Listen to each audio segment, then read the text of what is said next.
Bismillahirrahmanirrahim. Assalamualaikum warahmatullahi wabarakatuh.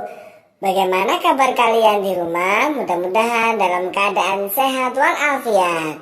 Oke, sebelum kita mulai pelajaran kita pada pagi hari ini, marilah kita membaca surat Al-Fatihah agar ilmu yang kita dapatkan mendapat keberkahan dari Allah Subhanahu wa Ta'ala.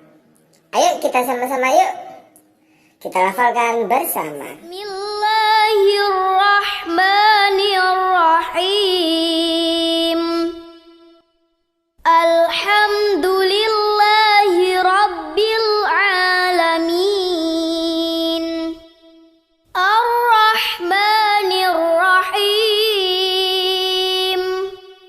Maliki yaumiddin.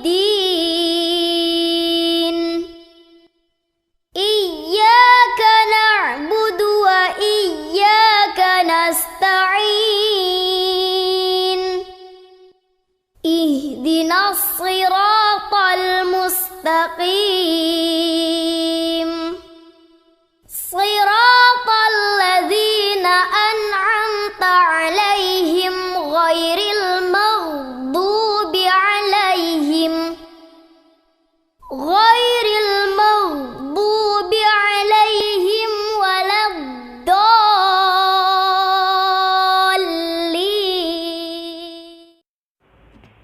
Sekarang kita akan belajar tentang puisi. Bagaimana cara membaca puisi dan bagaimana berekspresi dalam membaca puisi. Nah, disimak ya video dari Ustazah yang akan Ustazah mainkan untuk anak-anak di rumah. Pemandangan karya Ate Mahmud. Memandang alam dari atas bukit, sejauh pandang kulepaskan. Sungai tampak berliku, sawah hijau membentang, bagai permadani di kaki langit. Gunung menjulang berpayung awan. Oh, indah pemandangan. Oke, itu tadi kita sudah bersama-sama melihat contoh dari cara dan ekspresi membaca puisi. Bagaimana? Ekspresinya bagus bukan? Nah, sekarang tugas anak-anak di rumah adalah membuat sendiri dan bacakanlah puisi tentang lingkungan di sekitarmu. Dan jangan lupa dikumpulkan ya. Bacalah dengan nada dan ekspresi yang baik ya. Lalu kita akan belajar tentang membuat kalimat sederhana.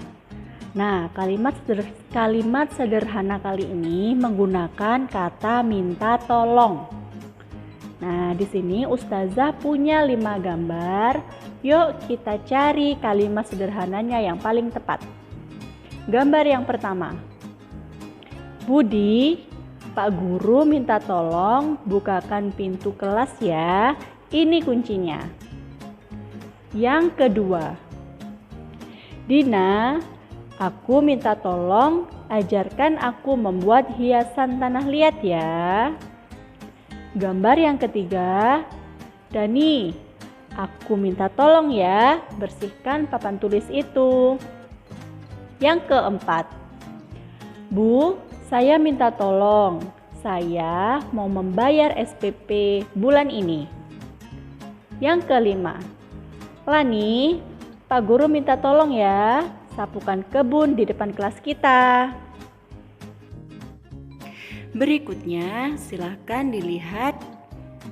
Nah, di sini ada teks bacaan lagu Layang-Layang. Nah, hari ini kita akan membaca teks Layang-Layang ini menjadi sebuah puisi. Silahkan disimak ya. Layang-layang, ku ambil buluh sebatang, ku potong sama panjang, Kuraut dan kutimbang dengan benang. Kujadikan layang-layang. Bermain, berlari, bermain layang-layang. Bermain ku bawa ke tanah lapang. Hatiku riang dan senang. Nah, seperti itu adalah contoh membaca teks lagu layang-layang ini dijadikan sebuah puisi ya. Nah, selanjutnya kita akan menemukan kata-kata yang mungkin sedikit tidak kita dengarkan sehari-hari ya. Seperti yang pertama, contohnya ku ambil buluh sebatang. Nah, ada kata buluh. Nah, buluh ini apa ya? Buluh itu adalah bambu atau talang. Yang kedua, potong. Potong artinya penggal atau kerat atau memotong, memisah ya. Kemudian yang ketiga ada timbang. Timbang artinya tidak berat sebelah atau sama berat. Yang keempat ada raut, artinya melicinkan atau menghaluskan. Yang kelima ada riang, artinya suka hati atau girang sekali. Nah, itu adalah kelima makna kata di teks lagu layang-layang. Selanjutnya, buka pada halaman 101 dan 111. Nah, berikan centang pada gambar contoh dari sila yang ketiga di sekolahmu. Nah, masih ingat sila ketiga bunyinya bagaimana? Ya, Persatuan Indonesia. Oke, coba lihat gambar yang pertama. Apakah itu termasuk Persatuan Indonesia? Bukan ya. Oke, kita lihat gambar yang kedua. Termasuk sila yang ketiga? Ya, itu termasuk Persatuan Indonesia. Oke, kita lihat gambar yang ketiga. Apakah termasuk sila yang ketiga?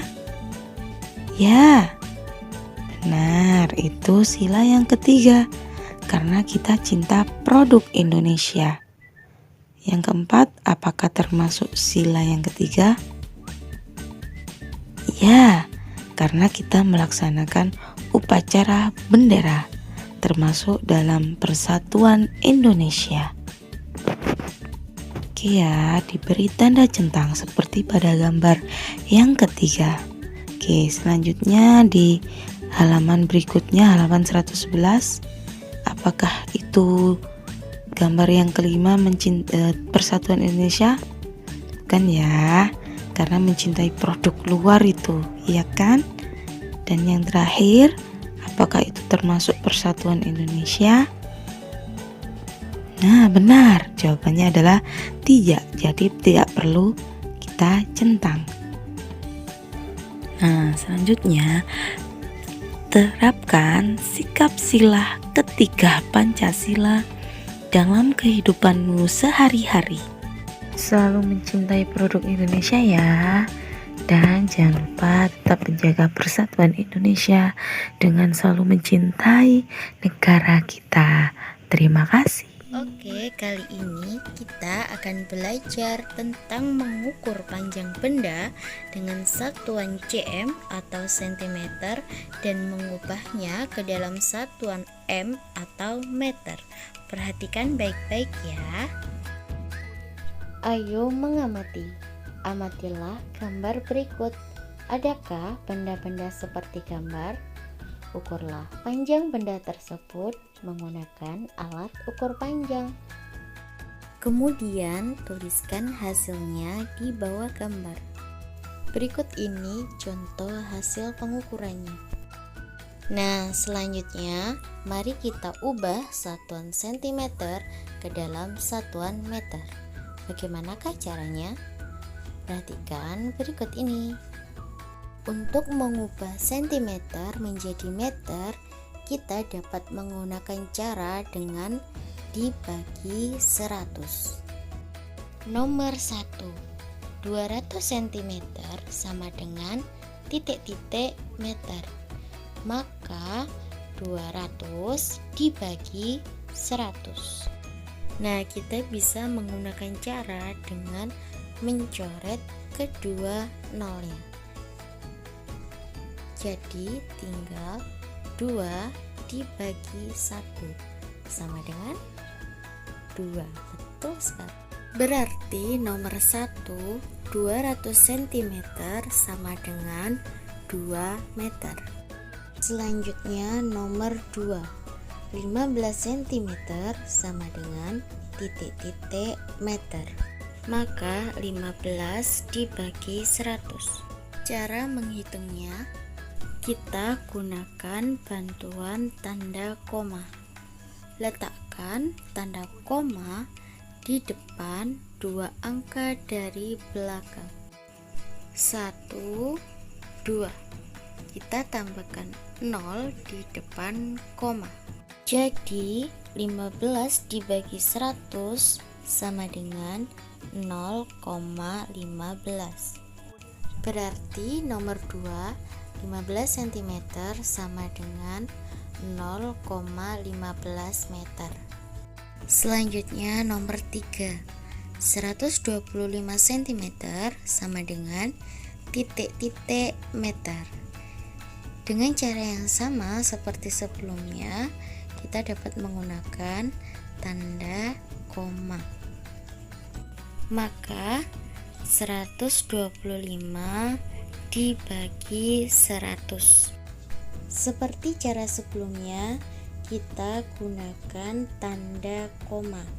Pada angka 125, kita letakkan tanda koma pada 2 angka dari belakang. 1, 2. Jadi 125 dibagi 100 sama dengan 1,25. Maka nomor 3, 125 cm sama dengan 1,25 meter. Nah, itu tadi adalah cara mengubah satuan sentimeter menjadi satuan meter. Kalian bisa mempraktekannya di rumah. Selamat mencoba.